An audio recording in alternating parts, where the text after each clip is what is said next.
Traders, how are you? कैसे हैं आप लोग? तो आइए दोस्तों, आज का एनालिसिस चालू करते हैं। तो सबसे पहले तो हम देखेंगे कि भी जो आपका डॉलर इंडेक्स है वो एक बहुत ही अच्छे साइडवेज जोन के अंदर स्टक हो गया है, जिसमें ना तो वो नीचे का लेवल ब्रेक कर पा रहा है, ना ही ये ऊपर का लेवल ब्रेक कर पा रहा है। अब ये इनडिसिसिव क्यों हो गया है? क्योंकि बार बार जो ट्रम्प्स आपके झूठे स्टेटमेंट आ रहे हैं एज पर दी चाइना। वो चाइना बोल रहा है कि भाई हमारे पास कोई फ़ोन नहीं है, कभी चाइना बोलता है हम नील डाउन नहीं करेंगे, हम झुकेंगे नहीं, ठीक है ना, हमारे नेशनल प्राइड की बात है। तो ट्रम्प साहब जब तक कोई बहुत ही फैंटास्टिक ऑफर नहीं रखेंगे तब तक हम नील डाउन नहीं होंगे, उनको टैरिफ्स कम करने होंगे, ठीक है। उधर ट्रम्प एडमिनिस्ट्रेशन बोलता है कि नहीं भी सब कुछ ठीक है, हमारे सारे ट्रेडिंग पार्टनर से बात चल रही है, धीरे धीरे सब चीज़ें नॉर्मलाइज हो जाएंगी। और ट्रम्प साहब ने ये बोला है कि भाई अगर हम लोग ये ज़्यादा डिस्कनेक्ट कर देंगे चाइना के साथ तो हम लोग अलग हो जाएंगे, ठीक है ना, फिर अमेरिका कभी भी चाइना के साथ बिजनेस नहीं कर पाएगा। तो ये हमारे लिए भी, उनके लिए तो नुकसान जो है वो है, लेकिन हमारे लिए भी कहीं ना कहीं नुकसान की स्थिति है। अब बात जाके उनको समझ में आ गई है। लेकिन अब चाइना कह रहा है कि भाई मैं झुकूंगा नहीं, आप इंटरेस्ट रेट को, टैरिफ को, सॉरी, लोअर डाउन करो आप। तो अभी की डिसीजन समझ में नहीं आ रहा है। कल आईएसएम नॉन मैन्युफैक्चरिंग डेटा आया था आपका, तो डेटा पॉजिटिव आया था आपका, जिसके कारण डॉलर इंडेक्स ऊपर जाने लगा। वापस से अभी सेलिंग की कंडीशन दिखाने की कोशिश कर रहा है। खैर एनी हाउ, अभी इसमें कोई क्लैरिटी नहीं है, लेकिन एक क्लैरिटी तो जरूर है कि जब तक ये वाला लेवल नहीं टूटेगा तब तक मैं बुलिश हूँ। दोस्तों प्लीज़ आप चैनल को मैक्सिमम लाइक करें, सब्सक्राइब करें और कमेंट जरूर करें। Thank you Amul sir for commenting. और रवि सर आप भी रेगुलर कमेंट करते हैं, शिंदे सर आप भी कमेंट करते हैं, तो कमेंट करना ना बंद करें। और कुछ ना डिस्कशन आप बोलते रहें, अपने एनालिसिस भी आप शेयर करें। कमेंट के माध्यम से आप अपने बारे में बताएं कि भाई मेरे को यूरो ये लग रहा है, मेरे को गोल्ड ये लग रहा है। तो इससे क्या होगा कि एक हेल्दी डिस्कशन होगा, ठीक है ना। इससे जो चैनल मैंने लर्निंग के पर्पज से खोला है तो लर्निंग भी होगी इसके अंदर सब लोगों की, ठीक है। यूरो यूएसडी पे आते हैं। यूरो यूएसडी कल शॉर्ट पोजीशन बनाई हुई थी 1330 पे। करंट मार्केट में मैंने बोला था कितना लो लगाया कल, 1280 का। फ्रैंकली स्पीकिंग मैं 1310 पे निकल गया था, 20 पे लेके निकल गया था। मैंने वेट नहीं किया और उसके बाद जब मैंने निकला तब टूटा बाजार, तब नीचे आया। अभी देखो ये बार बार सपोर्ट ले रहा है इसी जोन में 1300 के आसपास क्लोजिंग बेसिस पे।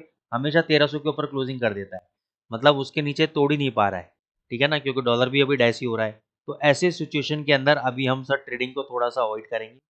मैं कोशिश करूंगा कि अभी यहाँ पे तो देखो शॉर्ट ना करके ऊपर 1400 और 1420 ये वाला हाई एक बार टूटना चाहिए। 1440-50 के आसपास आप शॉर्ट पोजीशन ले सकते हो, 1500 का एसएल रहेगा।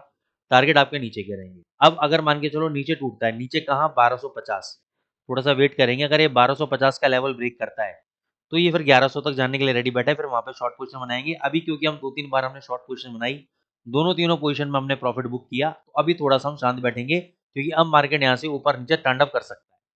कल एफओएमसी की मीटिंग है, इसके कारण ये वेट कर रहा है। सेम जीबीपी यूएसडी देख लो, ऊपर जाने की कोशिश कर रहा था, नहीं गया, नीचे आ गया। आपने प्रॉफिट बुक किया होगा शॉर्ट में, बहुत बढ़िया। और देखो पिछले लेवल को ही, पिछले लो को नहीं तोड़ा, इससे पहले लो को नहीं तोड़ा, इससे पहले लो को नहीं तोड़ा, होल्ड कर रहा है उस लो को। तो इस लो के स्टॉप लॉस के साथ आप चाहो तो एक शॉर्ट पोजीशन बना सकते हो, और सॉरी बाय पोजीशन बना सकते हो आप 3301 पे। स्टॉप लॉस आपका 3260 का रहेगा क्लोजिंग बेसिस पे। 3260 के नीचे 2 घंटे का कैंडल बंद तो डबल से शॉर्ट कर देना। जब तक 3260 नहीं टूटता है ऊपर, ये आपका 3380-90 जा सकता है।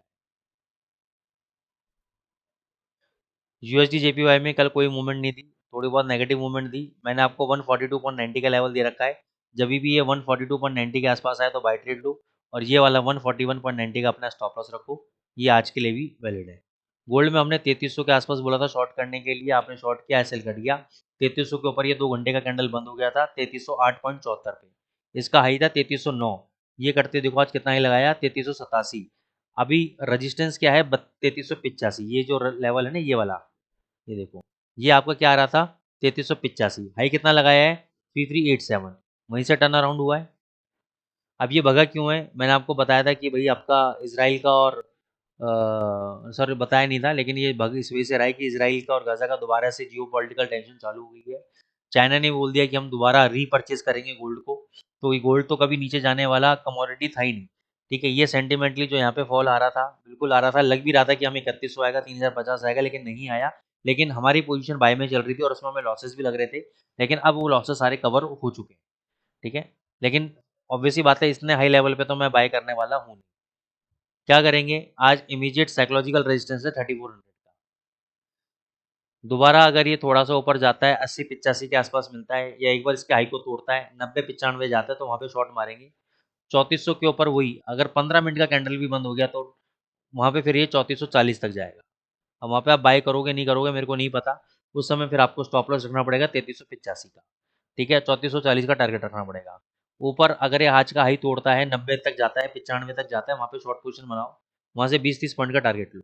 इमीडिएट बेसिस पे सपोर्ट है 3350 का, 3330 का। अगर बाजार गिरा भी तो पहले यहाँ रुकेगा, फिर 3330 पे रुकेगा, 3330 के नीचे ही ये आपका फिर 3310 तक नीचे मारेगा, और वो लेवल होगा जहाँ पे आप बाइंग कर सकते हो, वो लेवल होगा जहाँ पे आप बाइंग कर सकते हो 3320, 3317, 3310, ये सब लेवल बाइंग के हैं आपके। पहला 3350 है, फिर 3330 है, और फिर आपको मैंने लेवल बता दिए। शॉर्टिंग के लिए मैंने 3400 के आसपास बोला है आपको, ठीक है। बीटीसी पे बोला था 92 पे आया तो बाई कर लेना, ठीक है ना। तो अभी तक ये आया नहीं है 92 पे, साइड में कंसोलिडेट कर रहा है।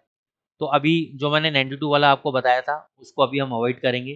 अभी कोई भी फ्रेश एनालिसिस बीटीसी के अंदर फिलहाल नहीं है। तो ये दो तीन करेंसी पेयर बताई हैं, इन्हीं के अंदर आपकी एनालिसिस बनती है। तो दोस्तों चैनल को आप लाइक करें, सब्सक्राइब करें, और टेलीग्राम पे अपडेट रहें, मैं टेलीग्राम पे कुछ ना कुछ डाल दूँगा। Thank you so much.